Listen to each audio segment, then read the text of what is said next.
come to the policy decision, and that was a sensible policy, and that worked pretty well. One is at the exchange rate, which gives you, that's normally way we compare GNP per capita or GNP. Right? Japan's GNP has doubled in dollars in the last couple of years because the exchange rate has gone up. Parity in 1955, if I recall, Japan was about 20%, 1/5 of the United States. Average productivity, average standard of living. Sure, these are national averages that show substantial differences, probably wider differences. Hello, dear viewers. This week, again, we will be talking about U.S. Japan relations, seen from the standpoint of American people. And in this program, we will have the continuation of the interview with Professor Hugh Patrick of the Columbia University Business School. You have just seen a scene from Professor Patrick's class. You, I'm sure, watched the American student taking notes just as much as Japanese students do, and that bespectacled, distinguished-looking professor is Professor Patrick.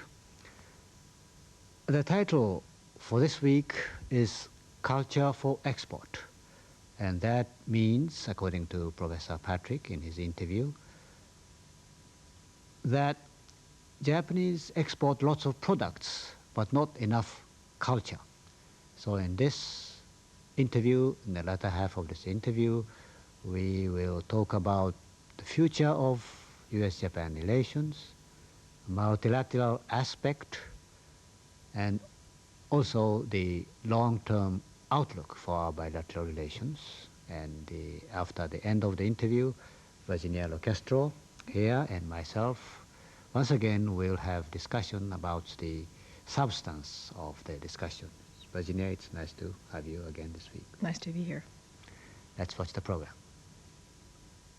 On the cultural relationship, what do you see happening in this country, if anything, as far as more interest or deeper interest in Japanese things? I mean, other than cars and video equipment and cameras. Do you see any kind of deeper interest or widespread interest in cultural things, Japanese cultural things? Well, I think there's a deeper interest, let's say among college students, in things about Japan in general. It used to be there were a small number of people who would study Japanese history or Japanese literature, and that's still true. But to that has been added a larger group of students who are interested in business or economics or current political relationships, because they want to go on and have a career in business or government, and they know that Japan is going to be important, and they want to know more about Japan as part of that. We see it in the tremendous increase in enrollments in Japanese language courses, for instance, at Columbia and other universities. Yes, and I know even in the high schools now, in some cities, there's a large enrollment, partly because of this interest in Japan, and partly because there are so many Japanese firms here and there, where there are more Japanese families in more communities, and some of the people in the communities want to meet the Japanese in a different environment. Yeah, that's right. At the same time, you know, Americans are still appallingly ignorant about Japan, by and large. We have a long way to go. We have a lot to learn. One of the problems, of course, is language itself. Very few Americans know Japanese language, and far too little Japanese material is translated into English. We don't have enough on literature or current events or almost any topic, engineering, scientific information. We're just beginning to do that, and we need to do a lot more in the United States. Also, Japan needs to do a lot more. One of the really interesting things to me is that Japan does not try to export its culture, say, unlike France or unlike the United States. Right. They really don't have something like we have the United States Information Service. France has, you know, schools of French that they set up all over the world. The British have the British Council, and it's really not just for English or French in those cases, and in the American case, it's for cultural exchange and political information. Do you see that happening in the future, do you think, from the Japanese side more? I imagine it will come about gradually. There's a different mindset. Somehow, the United States wanted to save the world for democracy, and we've had some sort of global mission which has been a kind of an outward impulse. I think France has always felt that French culture was the best and felt it was natural to export that to the world. And similarly with the UK. My sense of Japan is the Japanese do not think their culture is exportable, that others cannot understand it, and therefore there's very little point in exporting it. And I think that's a very dangerous attitude, because it then tends to isolate Japanese from all the rest of humanity. Do you see this changing in the next number of years, or pretty much staying the same? Because, you know, this has been a long tradition, to say the least. Well, I think it will change. It will change in part on Japanese terms, not just Western terms. But I'm impressed by the real difference in attitude of, say, young Japanese compared with their parents or grandparents about themselves and about the world. That combined with the increasing flow of information in this sort of new information age we're in, and the ability to travel, lots of young Japanese traveling abroad, is bound to materially affect how Japanese view the world, and also how foreigners come to view Japan. Because I think here we still have very, as you said, rather narrow views of things Japanese, you know, and all we have to go on, instead of information translated from journals, is really a lot of Japanese restaurants, Japanese products, and then some Japanese movies, but those, it seems to me, are limited to people kind of interested in film in general. Yes, you know. I suppose the typical American in the heartland of America, say not in New York City, his vision of Japan is very much of a machine that produces high-quality products at low price by means that are not clearly understood and may be unfair. Maybe unfair in some way, right? And maybe too demanding to the people involved. That's right. In some way. In some sense, I think Americans feel that Japanese are unfair to themselves, that they don't know how to enjoy life, they pay too high prices for their food, and so forth. You know, we read these articles again in the newspaper about how much it costs to live in Japan, but I think that that's another information gap maybe, but you know, they usually put the prices in dollars based on American salaries, and it really distorts the cost of things. You know, when you say a cup of coffee, say, is a few dollars, you put it in dollars and you compare a cup of coffee in New York to a cup of coffee in Tokyo. You don't compare sitting in a coffee shop. You don't compare what people get for salary. Do you see that as a... That's right. You know, the big shock to Americans has been how expensive everything has become in dollar terms in Japan. Yes. From a Japanese point of view, prices haven't gone up at all, and their salaries have gone up a bit, so that things aren't any more expensive if you're a Japanese, if you're earning your income in yen. That's the big sort of yen shock effect for Americans and others. So many people are saying that the American economy is becoming much more service-oriented, and this is going to continue. Do you think that that is really going to happen, and how is the Japanese economy going to affect, you know, our economy? Well, I think there are 2 points. First, as all economies grow and become richer, relatively consumers spend more on services and less on manufactured goods and food. So that's part of the inevitable process of economic growth and economic success. Right, that's right. Right. But I think we're going to see some different trends in the next few years for each country. In the United States, I think we're going to see a reindustrialization of the American economy. As we reduce our trade deficit, inevitably we're going to have to produce a lot more manufacturers, either for the export market or for the home market, you know, replacing imports. And that's going to have a big impact on a new kind of industrial boom for the American economy over the next 5 years. Now, how that's done is going to be very tricky, whether it's done well or done poorly. In the case of Japan, Japan, in effect, for the last 10 years, has concentrated too much on manufactured goods. And the structural adjustment problem there is to affect the smooth transition increasingly into services. And I think that's coming about, but there are still some adjustment problems. Agriculture is terribly inefficient. There are other inefficient sectors. And the problem for Japan is how to get its workers and its, labor and land and capital out of such inefficient sectors into the new high-tech information age. Right, and you think that there'll be more service growth in Japan? Sure. And there'll be kind of a switch then as they become richer. They'll become... Well, we've seen that process underway, but in effect it's been slowed down, first by the oil crisis and then by the overvalued dollar. Now I think we'll see it speed up. We'll see a lot more building of resort hotels in Japan. We'll see a lot more travel by Japanese abroad. We'll see the Golden Week becoming a Golden 10 days, maybe. Something will happen that will create more leisure time and more leisure spending by Japanese. Do you think that the number of people who are poor in Japan will increase or decrease or stay about the same in the next number of years? I'm asking because the disparity in this country between rich and poor, seems so much greater than between the different people in Japan. And I just wonder if the change in the economy will affect that in any way. Sure. Well, our overall measures of sort of the real standard of living on average and productivity on average of Japan and the United States is that Japan is at about 80% of the U.S. level. There are some industries that are highly productive, more so than America, but there's a number of industries that are so much less productive. Agriculture is a particularly outstanding case, but a lot of distribution sectors and so forth. On the other hand, income distribution is much more equal in Japan than it is in the United States. And some people have argued, such as Professor Barbara Rusch, who is the director of the Donald Keene Center at Columbia, have argued that the bottom 20% of the Japanese are the richest bottom 20% in the world. They have decent food, they have access to health care, they have access to education, they are housed. All of the problems that we think of in the United States do not exist nearly to the same degree for the poorest group in Japan.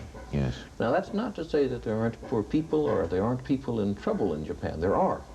And this should be an ongoing concern for Japan, but I'm generally optimistic that by and large continued economic growth will raise their standard of living as well. In this country, as the service economy has grown, a number of people have gotten jobs who might otherwise not have gotten jobs, but they aren't paid as much, in the washing dishes at hotels and things like that. As the service industry grows in Japan, do you think that there will be more lower paying jobs, or will they increase the salaries, of service people? Well, we've had in the last few years a rather similar pattern in Japan, perhaps even more extreme than in the United States. And it is part-time female workers, particularly married women, who re-enter the labor force after their children are in school. They tend to work quite hard, fairly long hours, but not full-time, and at really quite low wages compared with, say, what a regular full-time worker gets. That, I think, is an ongoing problem. On the one hand, the wages are low. On the other hand, they have a job. Right. And the evidence I have seen suggests that there are a lot more women who would like to work part-time or would like to work more hours. So there will be a period in which probably the main effort will be to absorb them into the labor force, and then gradually their wages will increase. There's a similar problem for older people. They talk about permanent employment in Japan, right. but that ends at 55 or 60. Right. And almost all of those people need to continue to work, and they want to work. And so you have a group of older men and women, often at somewhat lower wages than before. And they continue also to be a sort of reserve labor force. That's right.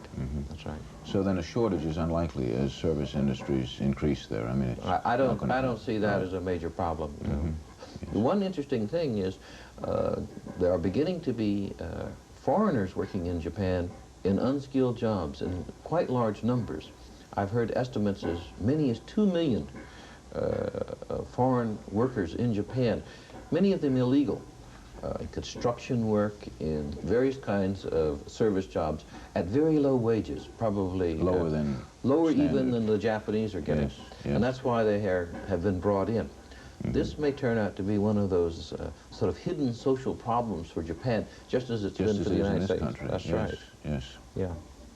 we've been concentrating a lot on Japanese-American relationships, and maybe we should touch a bit on China and Japan. What do you see happening, either economically or in other ways, between China and Japan? They're closer together. They have much more in common, really, through the years.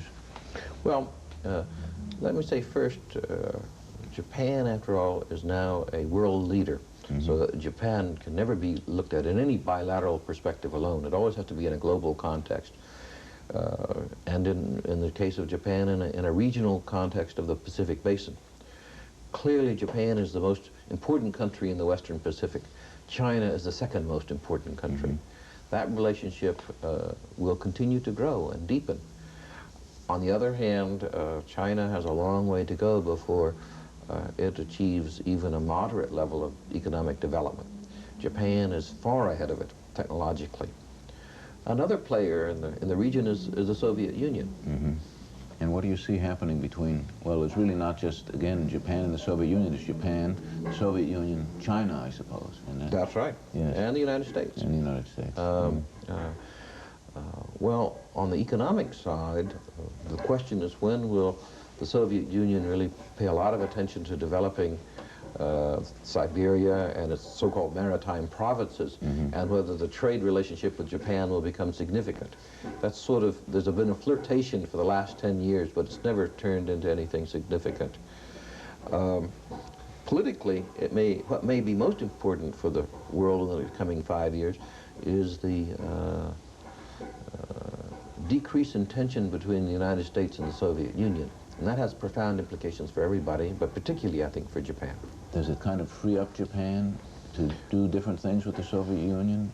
It frees Japan up to do different things, but it also is going to be a kind of challenge. Suppose the Soviet Union comes through with new kinds of proposals. How will the Japanese respond? And I don't think that Japanese political leadership has thought that through very well yet. I'm not sure that the Soviet leadership has either, but there are going to be changes there. Also, it's going to be changes in the military relationship.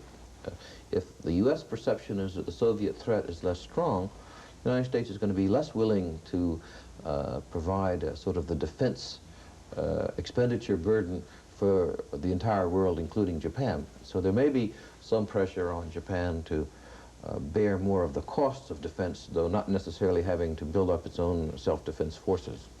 Just pay, in other words, more of the cost of some of the expenses of American troops there, or perhaps Something buy of that more sort. equipment, That's something right. like I think that. that's already happening, and I think that will continue to happen.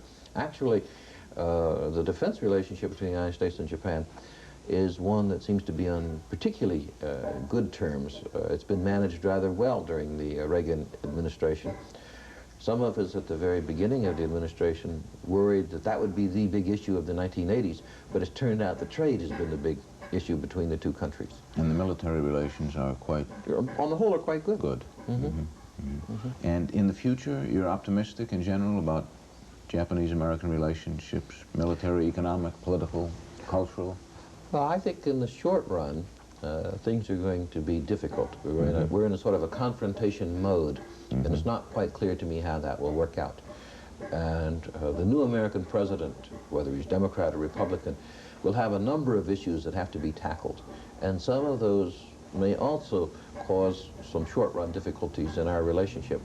But in the longer run, it's so clear that each country is so important to the other that we can't afford to destroy the relationship or even seriously damage it. We simply need each other too much. We need each other too much. That's right. Right. Well, you just watched the interesting interview. The interviewer, by the way, was Professor John Fanselow, who is also professor at Columbia University. His specialty is TESOL, teaching English to the speakers of other languages like us.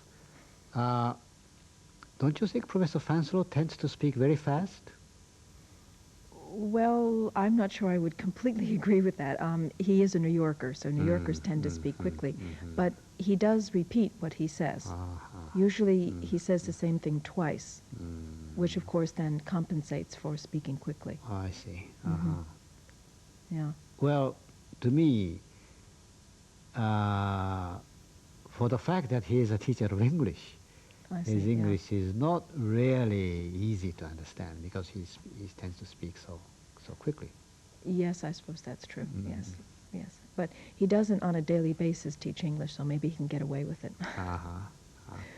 Well, now going into the subject or the substance of the dialogue, this portion of the interview starts with Professor Patrick talking about Americans knowing very little about Japan. Appallingly ignorant is the expression that he uses, meaning that Americans know surprisingly little about Japan. And I think that is true relatively compared with how much Japanese people are interested in the United States. And he also goes on to say that Japan does not try to export its culture. Do you agree to that? Well, I think it depends on whether you're talking about culture with a capital C or a small c. If we're talking about culture with a capital C, then Japan does. Kabuki, films, fashion, food. There are many, many restaurants now in New York City, San Francisco, etc. There's also a new wing at the Metropolitan Museum of Art in New York on Japanese art. But perhaps culture with a small c, referring to everyday life, that's perhaps where there's a lack. But I heard that there are as many as 600 Japanese restaurants in the city of New York alone. And the Japanese restaurant and the Japanese food is certainly one aspect of culture, isn't it? Yes, yes. But I was thinking of, say, for example, the film Tokyo Story. It's an old film, which I didn't see until several years ago, actually 2 years ago myself, and I found it absolutely fascinating. So perhaps some more films about family life in general in Japan of today, because that film is about 20 or 30 years old now. Current everyday life in Japanese family or university kids, high school kids, that might be interesting as well. I see. Well, this fashion is another area, There's many Japanese fashion designers known to Americans. And of course, I agree to some extent that we should be doing more in the area of culture. But I tend to think that this may be somewhat of a bias on the part of Professor Patrick. That's possible because the three examples he gave, the United States, France, and England, they're in a sense notorious, if I can use that word, for exporting their culture. Most other countries of the world, for example, Italy, doesn't make that much of an effort either. Well, moving on to maybe another point, Professor Patrick referred to reindustrialization.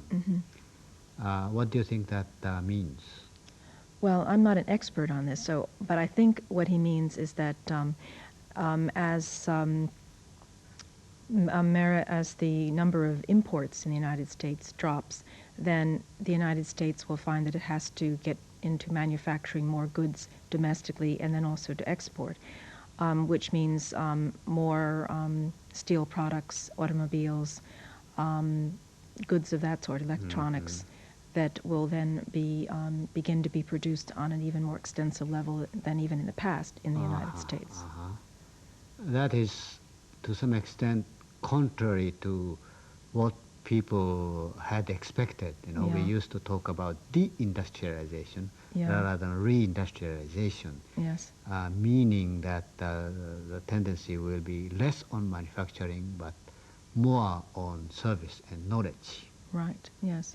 But that is not what's happening in the United States, but rather expansion of the traditional industrial sectors. Yes, I gather that's what he says, From about the middle of this interview, they move on to the multilateral aspect of our relation, involving such players as Soviet Union and China. And he says that there is the possibility that the tension between the Soviet Union and the United States may decrease, and that will have considerable implication. How do you feel about that? Yes, it seems to be a logical conclusion. He mentions that there will be perhaps less of an interest on the part of the United States to continue to support the military defense of the Far East. And he says that Japan may have to assume a stronger role there. But other than that, I was wondering if you could give an example of another possible consequence. Well, we have been used to U.S.-Soviet rivalry so much, Right. Which has been sort of the basic tenet of the international scene. Mm-hmm. So once that tension is removed, I think many other things will become possible. Mm-hmm. And that will require, I think, more creativity or the ingenuity on the part of the Japanese policymakers, too. Yes. I think that is, in general, what he tries to say. Yeah, I think so. Mm-hmm. Conclusion was that although we will have a little bit more frictions in the near term, but over the long term, our relation will be stable and friendly. And I think that is a rather apt sort of conclusion to this interview, right? I think so, yes. Well, that's the end of the interview. And as Professor Patrick mentioned, we may have a little more increased tensions because of our trade problem.